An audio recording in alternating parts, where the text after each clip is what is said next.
کی یہ آیت ہمیں پیغام دیتی ہے، اگر تم چاہتے ہو کہ ساری دنیا تمہارے قدموں میں آ جائے، اگر تم چاہتے ہو کہ دنیا تمہارے آگے جھک جائے، تمہیں اپنے آپ کو علم سے آراستہ کرنا ہوگا۔ میں بتانا چاہتا ہوں حضرات، مگر میری قوم کے بچے جنہیں قال اللہ اور قال رسول سے دنیا کی صداؤں کو منور کرنا تھا، جنہیں علم کی روشنی بکھیرتی تھی، مگر میں دیکھتا ہوں چھوٹے چھوٹے بچے ہیں، 10 سال کی عمر ہے، وہ کسی ہوٹل میں پلیٹیں دھوتے نظر آتے ہیں، گلاس مانجتے نظر آتے ہیں۔ اللہ اکبر، وہ بچے جنہیں قال اللہ اور قال رسول کی صداؤں سے دنیا کو منور کرنا تھا، آج وہی قوم علم سے دور ہو گئی۔ حضرات میں بتانا چاہتا ہوں، اگر آپ باپ ہیں تو آپ سن لیں، اگر آپ ماں ہیں تو آپ سن لیں، اے بچوں کے گارجنوں سن لو،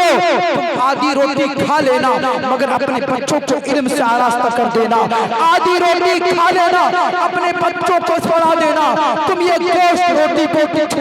توڑنا بند کر دو مگر اپنے بچوں کے ہاتھ میں تم قلم تھما دو۔ اگر تم نے اپنے بچوں کو علم سے آراستہ نہیں کیا، یاد رکھنا اگر کوئی اپنے بچوں کو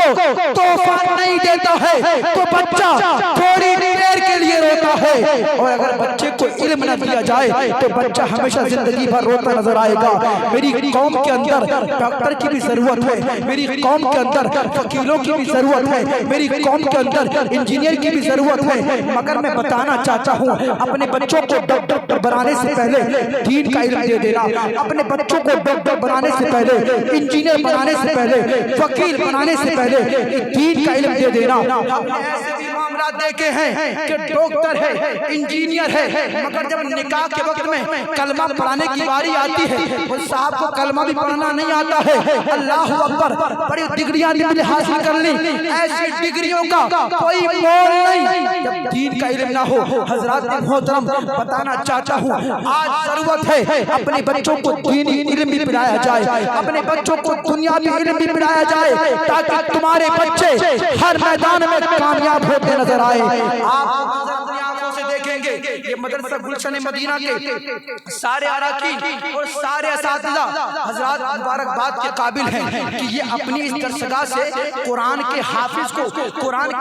کو پیدا کر رہے ہیں۔ آج لوگ بڑے بڑے مقرروں کو سنتے ہیں، مگر میں بتانا چاہتا ہوں اے لوگوں سنو، تمہارے علاقے میں جو بندہ مدرسہ چلا رہا ہے اس کو تم ولی سمجھنا، تمہارے مدرسے میں جو دین کا کام کر رہا ہے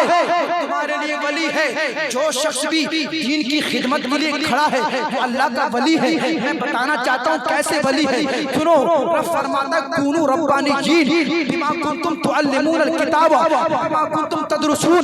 اللہ والے ہو جاؤ۔ اللہ والے کیسے ہو جاؤ؟ کیونکہ تم قرآن کی تلاوت کرتے ہو اور پڑھاتے ہو، جو قرآن کی تلاوت کرواتے ہیں، جو قرآن پڑھاتے ہیں، ان کے بارے میں میں یہ کہہ سکتا ہوں کہ جو خوف رب کا انہیں ہوتا ہے کسی اور کو نہیں ہوتا ہے۔ اور اے بچوں کو ان مدرسے میں داخل کرنے والوں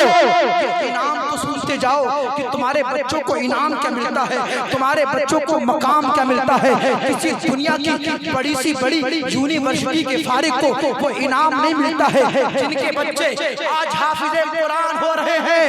وہ باپ خوش ہو جائیں، وہ ماں خوش ہو جائیں، وہ گھر والے خوش ہو جائیں۔ رسول کریم صلی اللہ علیہ وسلم نے ارشاد فرمایا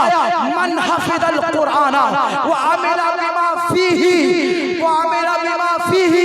البس والدہ تاجا یوم القیامہ ضوءہ احسن من ضوء الشمس۔ اے قرآن کا حفظ کرنے والے، اپنے مقدر پہ ناز کر۔ آقا فرماتے کہ جس بندے نے قرآن کو اپنے سینے میں محفوظ کر لیا اور اس پر عمل کر لیا، اس کا مقام یہ ہوگا اللہ رب العالمین میدان محشر میں اس کے والدین کو بلائے گا اور ان کے والدین کے سروں پہ ایسا تاج رکھے گا جس تاج کی روشنی سورج سورج کی روشنی سے زیادہ ہوگی، سورج بھی اس تاج کے سامنے پھیکا پڑ جائے گا۔ یہ فضیلت کسی دنیا دار کے لیے نہیں ہے بلکہ یہ حافظ قرآن کے لیے ہے۔ دوسری حدیث میں اللہ کے رسول صلی اللہ علیہ وسلم فرماتے ہیں من حفظ القرآن وعمل بما فیہ، آقا فرماتے ہیں جس نے قرآن کو حفظ کیا اور عمل کیا، شفع بہ فی عشرۃ من اہل بیتہ کلہم قد استوجبوا النار، وہ اپنے خاندان کے 10 ایسے لوگوں کو جنت میں لے کے جائے گا جن پر جہنم واجب ہو چکی تھی۔ اللہ اکبر، میں یہ کہنے پر مجبور ہوں کہ فضل خدا سے وہ صاحب ذیشان ہو گیا جو خوش نصیب حافظ قرآن ہو۔ فضل خدا سے صاحب ذیشان ہو گیا جو خوش نصیب حافظ قرآن ہو گیا، اور اس کو جلا نہ سکے گی دوزخ کی آگ، اس کو جلا نہ سکے گی دوزخ کی آگ بھی، محفوظ جس کے سینے میں قرآن ہو گیا، محفوظ جس کے سینے میں قرآن ہو گیا۔ حضرات محترم، اس مجلس سے یہ پیغام لے کر جائیں کہ آپ خود بھوکے رہ لینا مگر اپنے بچوں کو پڑھا لینا، اپنے بچوں کو زیور علم سے آراستہ کر دینا۔ اللہ رب العالمین